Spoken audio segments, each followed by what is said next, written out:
วันนี้เนื่องจากเวลามีน้อยนะคะขออนุญาตบรรยายแค่เรื่องโรคติดเชื้อและโรคไม่ติดเชื้อแค่บางตัวคือมะเร็งเบาหวานและความดันโลหิตสูงนะคะแค่4โรคเนาะเริ่มต้นกับโรคติดเชื้อก่อนเลยคราวนี้มีเหตุการณ์สมมตินิดนึงอยากจะให้ทุกคนช่วยคิดนิดนึงนะคะสมมติว่ามีเด็กอยู่3คนสุขภาพดูแข็งแรงดีอยู่ในบ้านเดียวกันสิ่งแวดล้อมเดียวกันอายุเท่ากันทุกอย่างเล่นได้ปกติเจอโรคเหมือนกันเด้เลย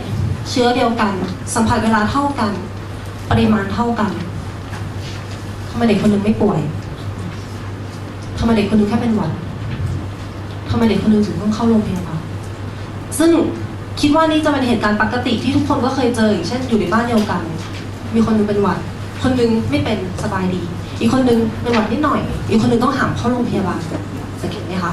สังเกตไหมคะคิดว่าเป็นเพราะอะไรผู้คนมีภูมิต้านทานถูกต้องทุกคนมีภูมิต้านทานทุกคนมีเม็ดเลือดขาวใครทำหน้าที่นี้อยู่แค่เม็ดเลือดขาวอย่างเดียวหรือเปล่าไม่ใช่ทุกคนมีตับดีท็อกซ์สารพิษสร้างกอบบูลินก็คือโปรตีนที่ใช้ในการต้านทานเชื้อโรคมีไต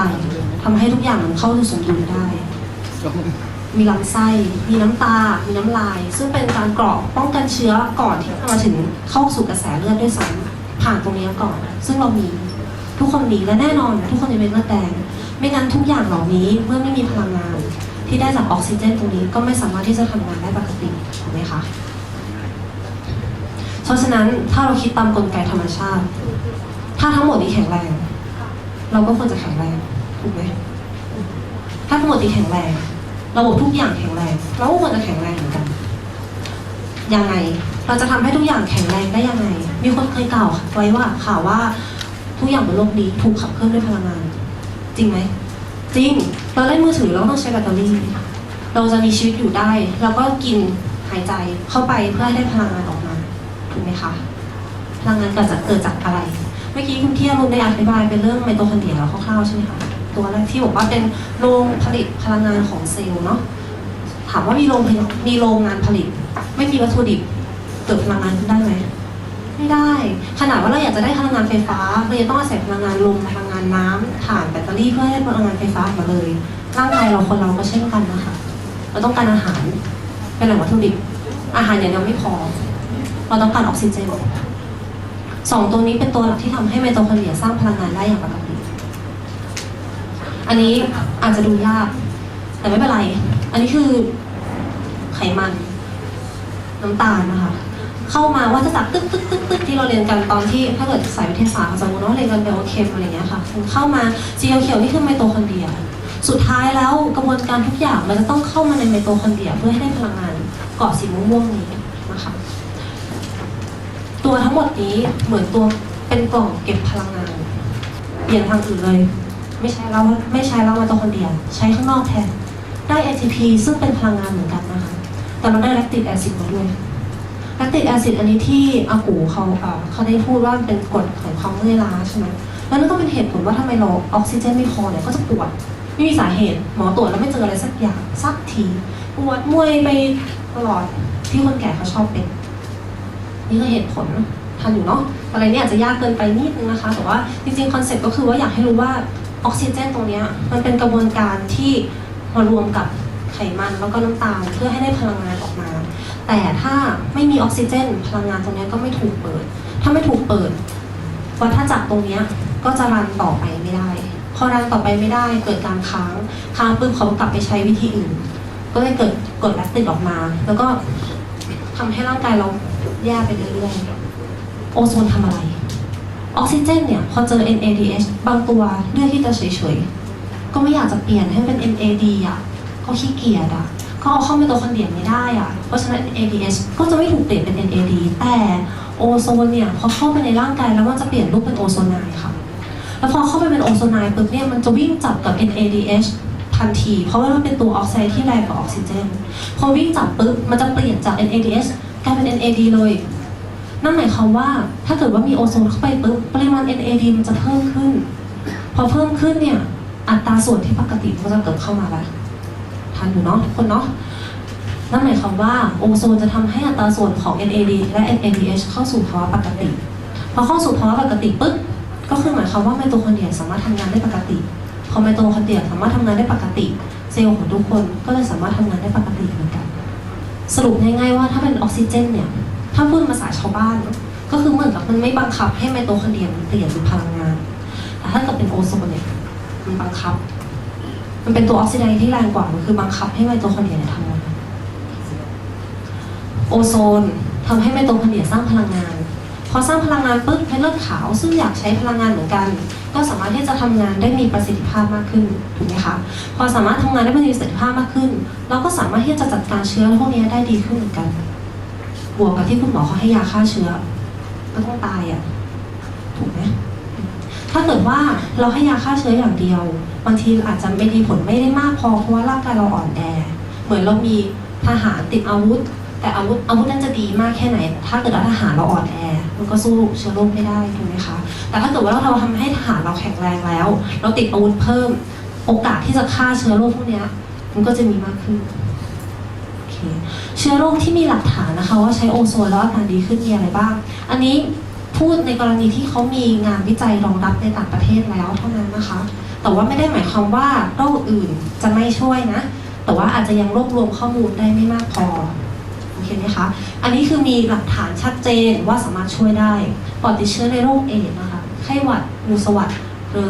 เชื้อราที่ผิวหนังช่องปากและช่องคลอดไวรัสตับอักเสบบีแบคทีเรียที่ไม่ใช้ออกซิเจนแล้วก็โรคพยาธิแต่ไม่ได้หมายความว่าโรคติดเชื้ออื่นใช้ไม่ได้ถ้าเกิดว่าร่างกายเราแข็งแรงแล้วมันก็จะช่วยเหมือนกันแต่ว่ายังไม่มีการเก็บหลักฐานเท่านั้นเองโอเคเนาะให้โอโซนทางไหนดีตอนนี้คือเราคุ้นเคยกับการให้โอโซนในการใช้ซาวน่าใช่ไหมคะแต่จริงๆแล้วในต่างประเทศที่เราไปที่หนูเนาะไปเรียนมาตอนช่วงสงกรานต์เนี่ยเขาให้ได้หลายวิธีมากหนูจะค่อยๆนำเสนอให้โอโซนทางเลือดก็ได้คือเราจะเอาเลือดของคนออกมา100 ซีซีผสมกับโอโซนผสมกันอย่างดีเลยแล้วก็ให้กลับเข้าไปเหมือนให้เลือดปกติอันนี้ต่างประเทศเขาทำซึ่งโอเคอันนี้ต้องทำโดยแพทย์ชำนาญการเท่านั้นนะคะอย่าไปทำเองนะอย่าไปทำเองนะคะใช้ได้ดีในโรคติดเชื้อทุกชนิดเนาะเพราะว่ามันกระตุ้นเม็ดเลือดขาวโดยตรงเพราะว่าโอโซนมันสัมผัสกับเลือดโดยตรงนะคะแต่ว่าอันนี้ต้องอย่างที่พี่สัตวแพทย์เราดูเขาได้บอกนะว่าห้ามใช้ในผู้ป่วย G6PD บกพร่องอะค่ะแล้วก็ไทรอยด์เป็นพิษเพราะว่า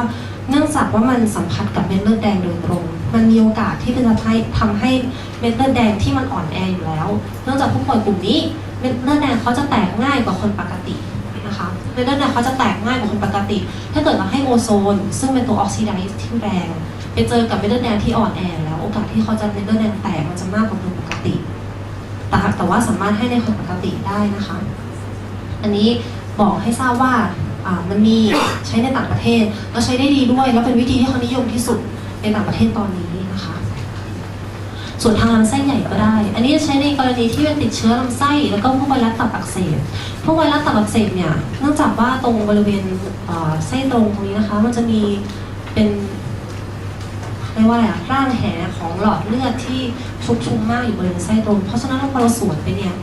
มันก็จะดูดซึมโอโซนบริเวณนี้แล้วก็ขึ้นตรงไปที่ตับเพราะฉะนั้นก็จะมาออกฤทธิ์โดยตับโดยตรงนอกจากที่ลำไส้แล้วนะคะนี่ข้อควรระวังนิดนึงต้องสักประวัติเพิ่มเติมนิดนึงนะคะว่าผู้ป่วยเพิ่งจะไปผ่าตัดลำไส้มาหรือเปล่าบางทีเราสวนอะไรไปมากๆแล้วแผลมันยังไม่ได้แข็งแรงดีระเบิดตุ้มขึ้นมาตอนพุ่งเนาะก็สักประวัติเพิ่มเติมนิดนึงแล้วก็เนื่องจากโอโซนเป็นสิ่งที่ออกซิไดซ์ค่อนข้างแรงนะคะมันจะออกซิไดซ์กับพลาสติกด้วยเพราะฉะนั้นถ้าเกิดว่าเราใช้อุปกรณ์ที่เกี่ยวกับพลาสติกเนี่ยมันจะไปกัดพลาสติกแล้วสุดท้ายแล้วมันจะเป็นโอโซนที่ปนเปื้อนเพราะฉะนั้นควรจะเปลี่ยนบ่อยๆถ้าใช้แล้วทิ้งเลยยิ่งดีเนาะแต่ถ้าเกิดว่ามีปัญหาเรื่องทรัพยากรอย่างนี้ก็สัก5 ครั้งไม่ทิ้งก็โอเคค่ะพยายามเปลี่ยนบ่อยๆเนาะถุงลมแก๊สโอโซนนะคะก็คือทำให้ขาเนี่ยเปียกนิดนึงแล้วก็เอาแก๊สเข้าไปในถุงซีลให้รอบให้แก๊สออกมาได้นะคะอันนี้ก็ใช้ได้ดีในโรคติดเชื้อที่ผิวหนังที่เราไม่ต้องการจะอบทั้งตัวให้เป็นเฉพาะที่ตรงนี้ก็จะกระตุ้นการเจริญเติบโตของเซลล์แล้วก็ฆ่าเชื้อบริเวณนี้ได้ด้วย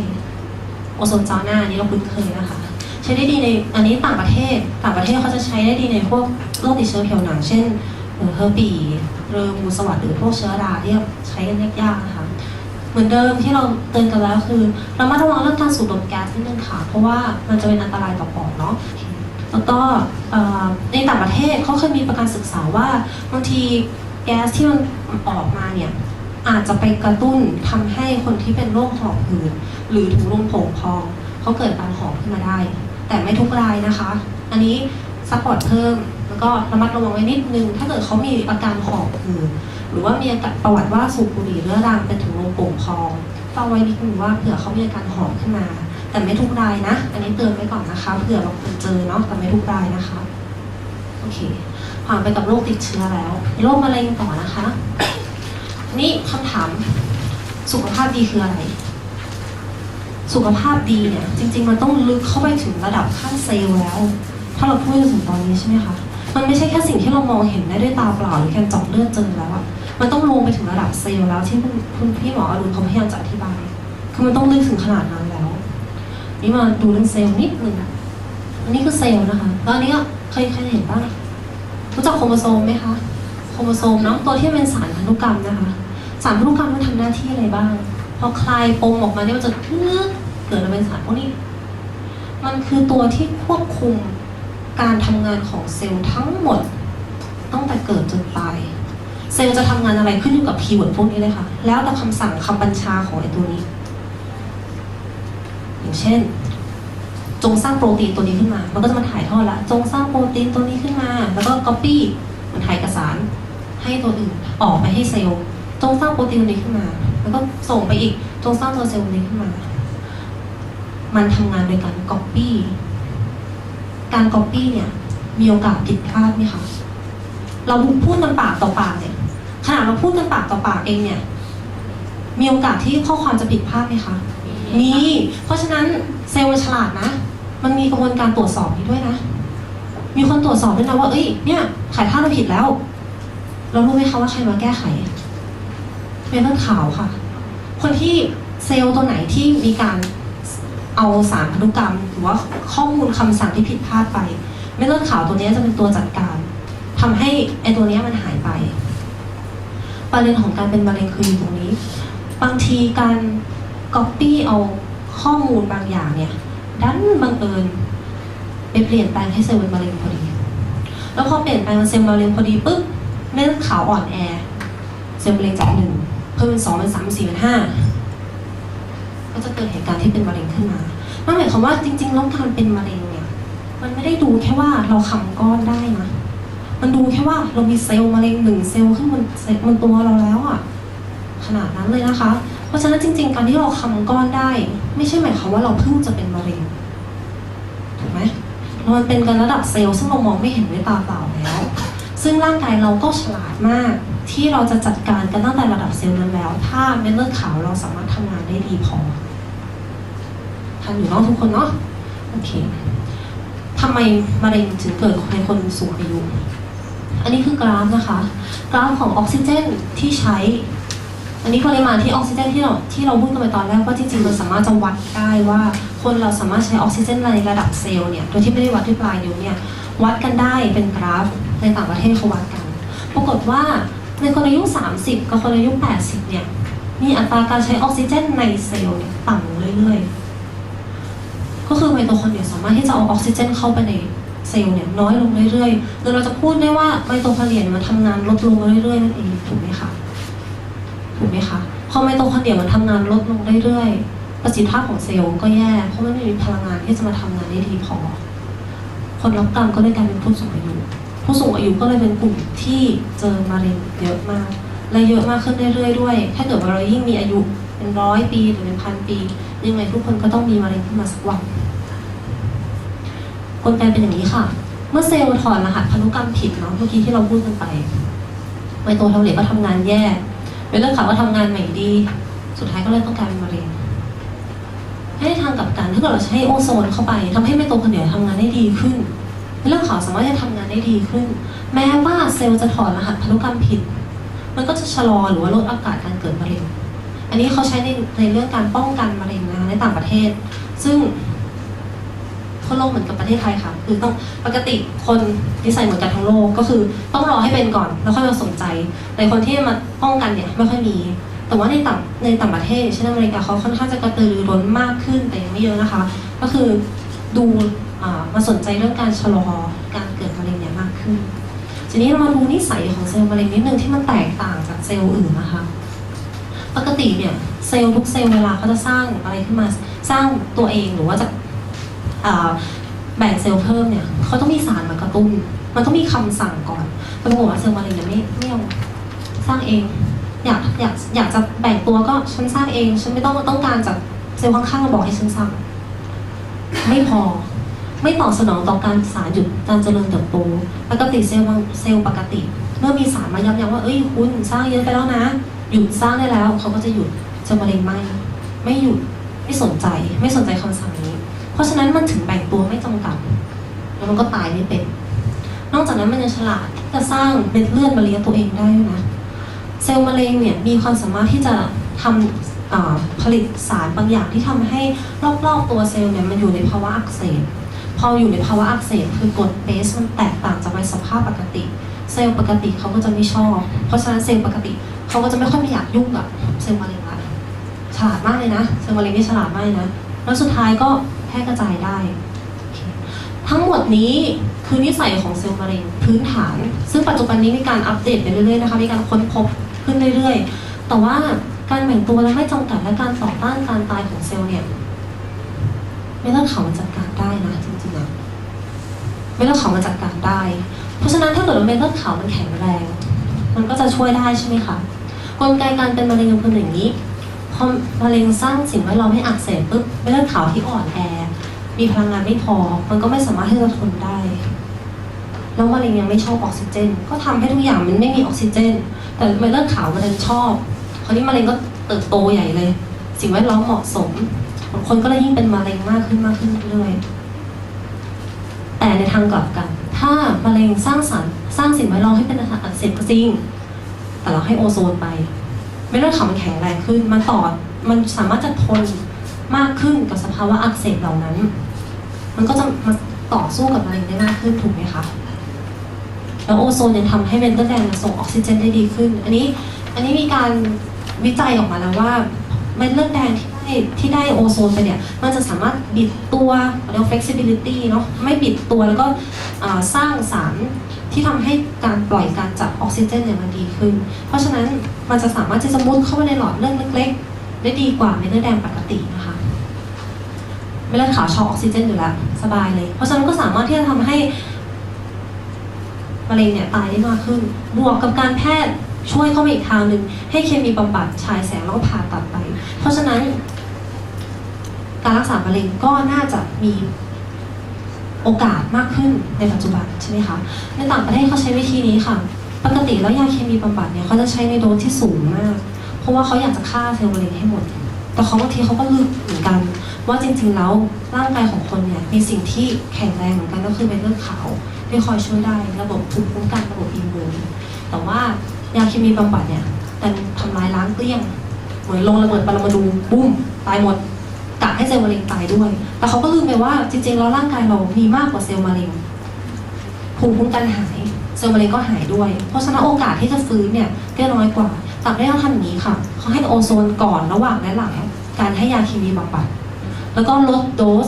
ลดขนาดของยาเคมีบำบัดลงเพราะฉะนั้นไม่ต้องแข็งแรงเจอเคมีบำบัดในปริมาณที่น้อยลงไม่ถึงกับขนาดว่าเราทำลายล้างมากใช่ไหมคะ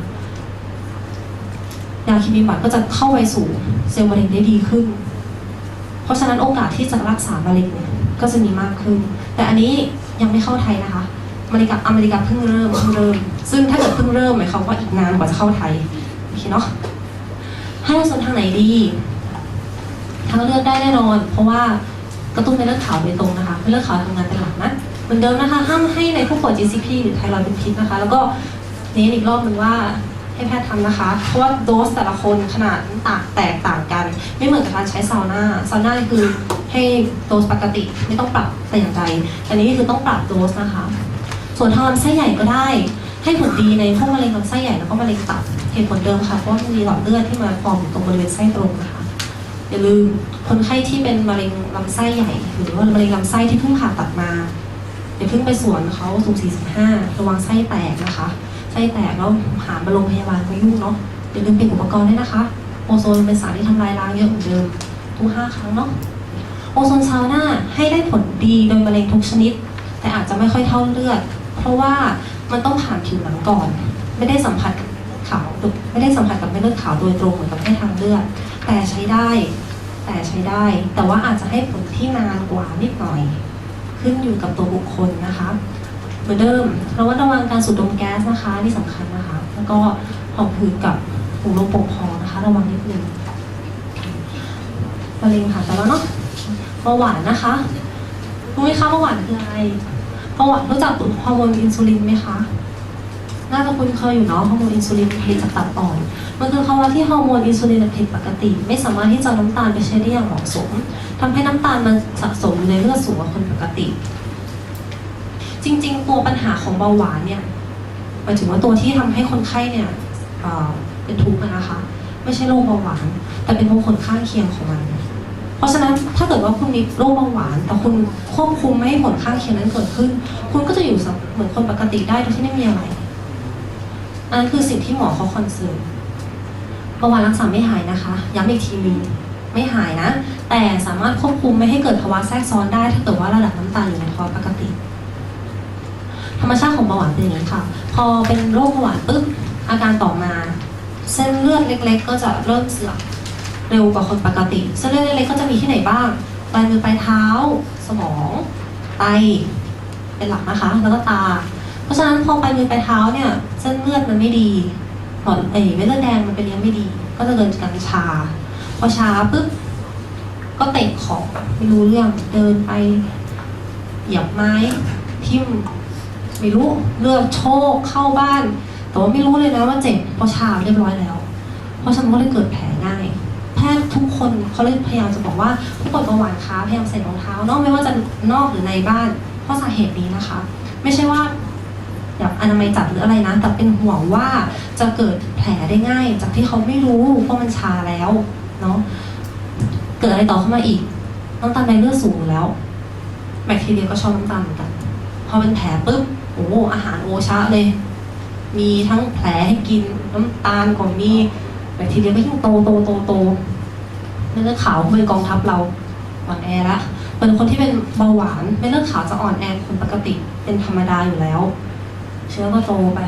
กองทัพแล้วก็เคลื่อนที่เป็นเต่าไปเม็ดเลือดแดงปล่อยออกซิเจนไม่ดีอีกเชื้อก็ยิ่งชอบแผลเลยหายยากกว่าคนปกติอันนี้คือกลไกปกติของคนที่เป็นเบาหวานนะคะแผลเลยหายช้ากว่าคนปกติเยอะเลยนอกจากนั้นพอเม็ดเลือดแดงปล่อยออกซิเจนได้ไม่ดีปึ๊บอวัยวะที่ใช้เม็ดเลือดแดงอวัยวะที่มีเส้นเลือดเล็กๆก็ยิ่งเสื่อมไปเหมือนกันตาไตก็เริ่มตามมาอันนี้คือกลไกตามธรรมชาติของคนที่เป็นโรคเบาหวานสุดท้ายก็จะจบด้วยตาเสื่อมไตเสื่อมเป็นแผลเบาหวานที่เท้ารักษาหายยากสุดท้ายต้องตัดขาทิ้งอันนี้คือธรรมชาติของมันซึ่งไม่อยากให้เกิดขึ้นโอโซนทำอะไรชาไปมือไปเท้าเกิดแผลได้เหมือนเดิมถูกต้องคุณหมอเลยให้ยาเบาหวานมาเพื่อลดน้ำตาลในเลือดให้ลดลงไม่อยากให้เชื้อมีแหล่งอาหารเราให้โอโซนเข้าไปอีกเม็ดเลือดขาวสามารถทำงานได้ดีขึ้นเพราะไมโตคอนเดรียทำงานได้ดีขึ้นเม็ดเลือดแดงปล่อยออกซิเจนได้ดีขึ้นเพราะฉะนั้นโอกาสที่แผลจะหายก็ดีขึ้นเหมือนกันใช่ไหมคะโอกาสที่แผลจะหายก็ดีขึ้นเหมือนกันแล้วนอกจากนั้นเม็ดเลือดแดงก็ยังปล่อยออกซิเจนดีขึ้นทำให้ชะลอการเกิดตาเสื่อมและไตเสื่อมได้ด้วยฉะนั้นทั้งหมดทั้งโอโซนทั้งยาเบาหวานเนี่ยจริงๆแล้วมันคือการชะลอการเกิดภาวะแทรกซ้อนของเบาหวานเท่านั้นเองไม่ใช่ยารักษาเบาหวานนะเข้าใจหมอไหมคะมันคือตัวที่ช่วยชะลอความเสื่อมที่เกิดจากเบาหวานเท่านั้นเองมันไม่ใช่ยาที่รักษาเบาหวานตอนนี้ยังไม่มีการศึกษาว่าโอโซนสามารถลดระดับน้ำตาลในเลือดได้นั่นหมายความว่าหมอยังแนะนำให้กินยาตามที่คุณหมอที่โรงพยาบาลเขาสั่งอยู่เพราะโอโซนเป็นแค่ตัวชะลอไม่ให้เกิดการแทรกซ้อนของโรคเบาหวานเท่านั้นเองนะคะมีการศึกษาระดับหลอดทดลองว่าถ้าโอโซนทำให้ตับอ่อนเซลล์ในตับอ่อนสามารถทำงานได้ตามปกติจริงเบาหวานควรจะหายแต่มันยังอยู่ในระดับหลอดทดลองเท่านั้นยังไม่สามารถที่จะพูดหรือพิสูจน์ได้ในคนปกติซึ่งเป็นเรื่องปกตินะคะปกติบริษัทยาเขาจะดูกันในหลอดทดลองก่อนน่าจะได้นะเราเข้ามาใช้ในคนซึ่งยาบางอย่างก็ใช้ได้จริงยาบางอย่างก็ใช้ไม่ได้เหมือนกันอันนี้ก็ต้องรอการพิสูจน์ต่อไปในอนาคตนะคะแต่ปัจจุบันนี้ยังไม่มีการศึกษาว่าโอโซนสามารถลดระดับน้ำตาลในเลือดได้จริงโอเคเนาะเพราะฉะนั้นต้องให้คนไข้กินยาเบาหวานได้ทุกครั้งนะคะอย่าเพิ่งหยุดยานะ ให้ทางไหนดีทางเลือดก็ได้เหมือนเดิมกระตุ้นเม็ดเลือดขาวให้ทำงานกระปรี้กระเป๋าเหมือนเดิมนะคะแล้วก็ข้อ5เหมือนเดิมให้แพทย์ทำเท่านั้นนะคะถุงลมแก๊สโซนอันนี้นิยมมากในต่างประเทศสำหรับคนที่เป็นเบาหวานเป็นแผลเบาหวานที่เท้าหรือตรงที่แขนที่ร่อแร่แล้วต้องการจะตัดเขาจะให้ยาเขาจะให้ถุงอบโอโซนไปตรงขาเพื่อกระตุ้นให้มีการสร้างเซลล์มากขึ้นแล้วก็ช่วยในการฆ่าเชื้อตรงนี้ได้ด้วยเนาะซาวน่าก็ใช้ได้ค่ะเพราะว่ากระตุ้นได้ซาวน่าเนี่ยผลเหมือนในเลือดทุกประการแต่ว่าอาจจะดูดซึมได้ไม่เท่ากับในเลือดโอเคเนาะให้ผลเหมือนในเลือดทุกประการแต่ว่าอาจจะดูดซึมได้ไม่เท่ากับในเลือด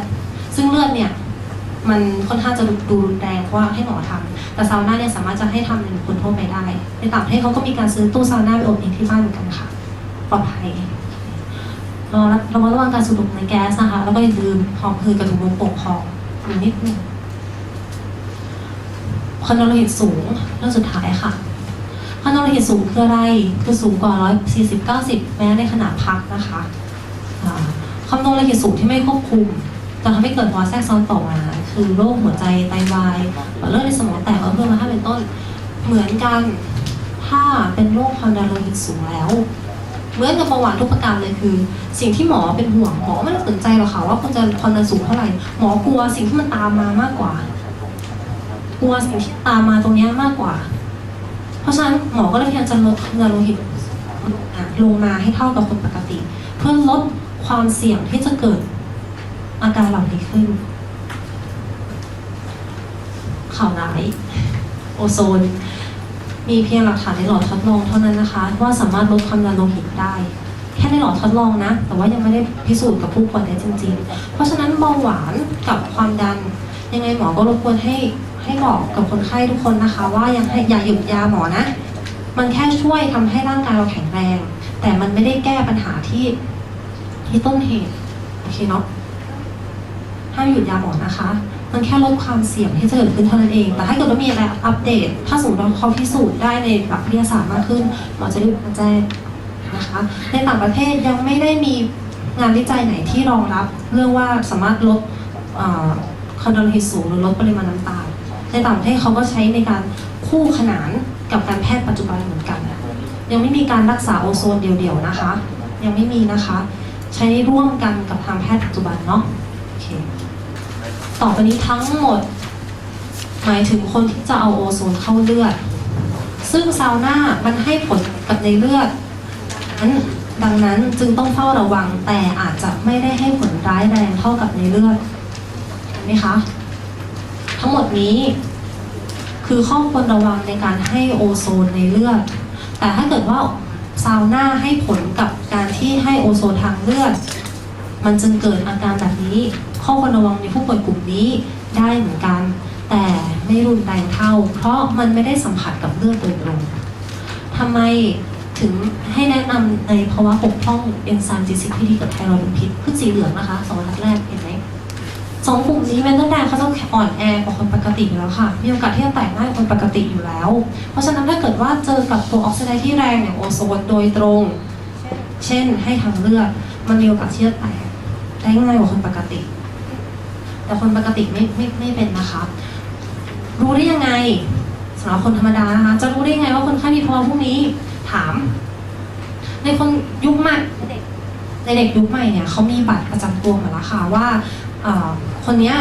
บกพร่องในเอนไซม์ G6PD เขาตรวจตั้งแต่แรกเกิดเลยมาถึงเจาะเลือดทุกคนมักจะรู้กันหมดว่าเขาบกพร่องเอนไซม์นี้พอเราเป็นพิษถามว่าสักนิดหนึ่งเช่นว่าคุณป้ามีเอนไซม์บกพร่อง G6PD ไหมหรือว่ามีภาวะไทรอยด์เป็นพิษไหมอย่างเงี้ยพยายามจะถามเฉพาะเจาะจงเข้าไปหรือว่าถามยาที่เขารับประทานประจำก็ช่วยได้ค่ะเพราะบางทีคนไข้เขาก็ไม่รู้เนอะเนี่ยเรียกว่าโรคประจำตัวเห็นเลือดต่ำเพราะว่าฉุกเฉินทางหัวใจและหลอดเลือดเช่นหัวใจวายพิษสุรากล้ามเนื้อหัวใจขาดเลือดหรือสมองขาดเลือดหรือชักเนี่ยอันนี้จริงๆถ้าไม่ได้เป็นอยู่ตอนนั้นเนี่ยสามารถที่จะอบได้ แต่ถ้ากำลังเจ็บหัวใจอยู่ตอนนั้นเพิ่งจะแขนขาอ่อนแรงตอนนั้นชักแงกๆอยู่ตอนนั้นอย่าเพิ่งเอาเข้าตู้อบนะคะไปโรงพยาบาลก่อนโอเคไหมไป โรงพยาบาลก่อนนะไม่ใช่ว่ากำลังบอกโอ้เจ็บหัวใจกระทันหันตอนนั้นเลยหรือเพิ่งจะแขนขาอ่อนแรงแล้วก็ลากกันมาตู้อบอย่างเงี้ยอย่าเพิ่งนะเอาเข้าโรงพยาบาลก่อนนะคะเนาะเอาเข้าโรงพยาบาลก่อนเนาะอันนี้เป็นภาวะฉุกเฉินทางการแพทย์นะคะอันนี้สรุปทำไมโอโซนดูครอบจักรวาลจังเลยทำไมรักษาโรคนั้นก็ได้รักษาโรคนี้ก็ได้ทำไมมันใช้แทนยาปฏิชีวนะที่มีอยู่เป็นร้อยเป็นพันบนโลกนี้ได้อธิบายจากสไลด์นี้ค่ะสมมติว่าเป็นคนตัวเปล่าเล่าเปื่อยใส่กางเกงในเนาะจะพูดแบบนี้ทำไงดีโอ้เราต้องพยายามที่จะลบเหลี่ยมตรงนี้ออกไปเราต้องพยายามปัดไปทางอื่นโดยที่มีมุมอย่างนั้นอย่างนี้โอ้ถ้าไปเจออย่างนี้ต้องลบเหลี่ยมตรงนี้โดยองศานั้นต้องไปจ้างอย่างนั้นอย่างนี้เจออย่างนี้ปุ๊บต้องหักตรงนี้ตรงกลางต้องดึงถอนขนตรงนี้ออกเจออย่างนี้ปุ๊บต้องตัดตรงนี้ตรงกลางนี้เจออย่างนี้ปุ๊บเราต้องตัดตรงนี้ต้องลบเหลี่ยมตรงนั้นเจอปืนเราต้องไม่เหนียวไกลต้องไปปิดสวิตช์ตรงนั้นตรงนี้แล้วถ้าเกิดเรามีสกอร์จบไหมถ้าเกิดว่าเราแข็งแรงพอถ้าไม่เลือดขาวพอยาแอนติไบโอติกหรือว่ายาฆ่าเชื้อเนี่ยความสำคัญก็จะลดลงเพราะเราแข็งแรงอยู่แล้วแต่ไม่ได้หมายความว่าไม่จำเป็นนะคะมีสกอร์แล้วแต่ถ้าเกิดว่าเราลบเหลี่ยมลบคมตรงนี้ได้เนี่ยมันก็จะยิ่งดีคูณ2ถูกไหมเพราะฉะนั้นยาฆ่าเชื้อที่คุณหมอให้มาก็กินต่อนะคะกินต่อเนาะให้คนไข้เขากินต่อแล้วก็เอาอันนี้เป็นวิธีการรักษาคู่ขนานไปด้วยโดยมันไม่มีผลข้างเคียงต่อกันจะทำให้ผลการรักษาดีขึ้นเพราะฉะนั้นอีกอันหนึ่งไมโตคอนเดรียถามว่าไมโตคอนเดรียเนี่ยมันสุขภาพดีได้แค่โอโซนเท่านั้นหรือเปล่าหลักนะจริงๆไมโตคอนเดรียสามารถที่ทำให้มันสุขภาพดีได้จากหลายๆทางเช่นการกินอาหารที่ดีไม่ใช่ไก่ทอดอันนี้นะคะไม่ใช่เบอร์เกอร์นะไม่ใช่เป็นปลายนะไปดูอาหารที่ทำให้สุขภาพดีรักษาอาหารให้ครบ5 หมู่ไม่กินของหมักดองออกกำลังกายสม่ำเสมอตามที่สสสเขาแนะนำนั่งสมาธิช่วยได้เยอะมากนะคะนั่งสมาธิช่วยได้เยอะมากและที่สำคัญคือฟังนิดนึงหมอเขาอุตส่าห์เรียนมาต้อง6 ปีแล้วบางทีบางบ้านเขาดูทีวีไม่ได้แบบไงอะทีวีที่ไม่ใช่ไม่ว่ามาให้ความรู้อะแล้วเราบอกโอ๊ยเราอุตส่าห์เรียนมา6 ปีเราพูดจนน้ำลายแบบแตกเป็นฟองปากเป็นปากแฉะแล้วแบบเนี่ยมันไม่ดีนะคะเราอุตส่าห์เรียนกันมาขนาดนี้แล้วเนี่ยแต่เขากลับไปเชื่อคนที่เขาไม่ได้เรียนอย่างนี้มาเลยอะเราน้อยใจนะพูดจริงเพราะฉะนั้นฟังคุณหมอกับคุณพยาบาลเขานิดนึงถ้าเขาแนะนำอะไรมาอย่าไปขัดเราเป็นการรักษาคู่ขนานอยู่แล้วเราไปด้วยกันได้เราไม่ได้ขัดแย้งกันโอเคไหมคะยาในท้องตลาดสุ่ม4 สุ่ม 5กับการโฆษณายาอะไรที่โดยเฉพาะยาที่เขาบอกว่าไม่มีข้อเสียเลยเนี่ยเป็นไปไม่ได้นะคะบนโลกนี้ที่ทีวีเขาพูดว่ามันไม่มีข้อเสียเลยมันไม่มีนะคะพยายามหยุดยาพวกนี้อย่าไปกินอะไรสุ่ม4 สุ่ม 5มันมีคนกินยาพวกนี้สุ่ม4 สุ่ม 5แล้วแบกหามกันมาโรงพยาบาลนักต่อนักแล้วคุณหมอเป็นห่วงมากเนาะทั้งหมดนี้ทำให้ไมโตคอนเดรียเนี่ยแข็งแรงขึ้นได้ทั้งสิ้นเพราะฉะนั้นนอกจากการอบโอโซนแล้วสิ่งที่จะสามารถแนะนำผู้ป่วยได้อย่าลืมอาหาร5 หมู่อย่าลืมนั่งสมาธิอย่าลืมออกกำลังกายอย่าลืมไปติดตามการรักษาที่โรงพยาบาลอย่างสม่ำเสมอนะคะเนาะโอเคสรุปโอโซนไม่ใช่ยามันไม่ได้ออกฤทธิ์เหมือนยาแต่มันแค่ปรับกลไกของร่างกายให้สู่สมดุลที่มันควรจะเป็นเท่านั้นเองเพราะฉะนั้นถ้าเกิดว่าร่างกายเราสมดุลแล้วมันก็สามารถที่จะทำงานได้อย่างปกติคนที่ร่างกายทำงานได้อย่างปกติโอกาสที่จะเกิดโรคก็จะน้อยลงโอโซนไม่ใช่การรักษาหลักนะคะแม้กระทั่งในปัจจุบันต่างประเทศอิตาลีเยอรมันอเมริกาก็ยังไม่มีที่ไหนที่เอาโอโซนเป็นการรักษาหลักนะคะเป็นการรักษาร่วมกับการรักษาสมัยใหม่เพื่อให้ใช้ได้ผลดีที่สุดเท่านั้นเองบางทีการรักษาปัจจุบันเหมือนเราติดอาวุธเนาะแต่ถ้าเกิดทหารเราอ่อนแอมันก็สู้กับโรคไม่ได้แต่โอโซนเนี่ยทำให้ทหารเราแข็งแรงด้วยเพราะฉะนั้นพอติดอาวุธปุ๊บคูณ2บึ้มโรคก็จะหายไปเหมือนกันอันนี้คือหลักการของโอโซนนะคะแล้วก็ที่สำคัญโอโซนเนี่ยเป็นการแพทย์ทางเลือก